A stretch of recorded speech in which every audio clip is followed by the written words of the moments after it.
Thomas comes home. Workmen were mending the road near the level crossing. They sectioned off part of it with red and white cones, and a steamroller chuffed importantly. His name was George. He was a most unpleasant steamroller. Railways are no good, he grumbled.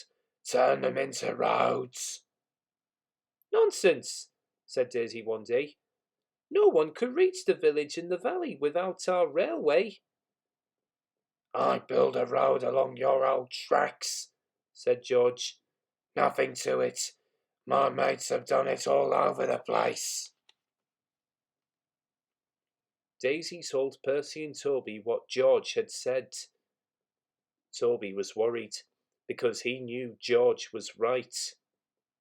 The Fat Controller wouldn't allow it, he said, but he wasn't convinced. Daisy was reassured, but she was careful to do nothing to upset George, just in case. Then something happened which made them forget all their worries. Daisy was at the platform when the station master came to talk to her driver. He had a letter in his hand. Thomas is coming back next week, he said. The engines were delighted, and so, of course, were Annie and Clarabel.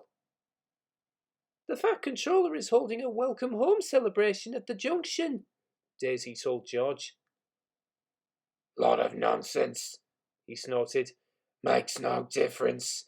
Your railway will be a road before long. You'll see. At last, everything was ready. The engines and coaches were to go to the junction, and Daisy was to come last with a special train carrying the station masters, Mr. and Mrs. Kindly, and other important people. Daisy set off happily from the top station. She stopped at the station near the level crossing for her last passengers. There was no sign of George, but some red and white cones lay nearby. Two of them were even inside the crossing gates. The guard blew his whistle. Tooted Daisy. Away we go! And she rattled towards the level crossing. As she did so, a gust of wind blew a cone towards her. It disappeared beneath Daisy's wheels. Ouch! She squealed and stopped. The guard removed the cone, which was now looking very battered. Grrr! Groaned Daisy, trying to move. Help! I'm stuck! The driver got down to look. That cone has damaged your brakes, he told her.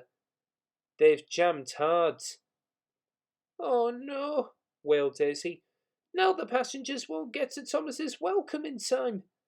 Why can't that stupid George clear his rubbish up properly? I bet he did it on purpose. Can't be helped, Daisy, said her driver.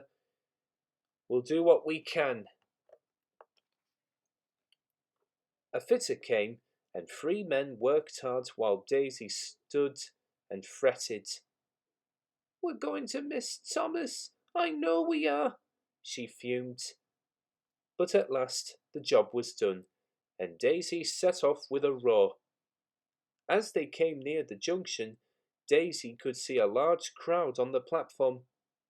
Suddenly she heard a cheer. Oh no, she groaned. We're too late. No, we're not, said her driver. Thomas isn't here yet. It's us they're cheering.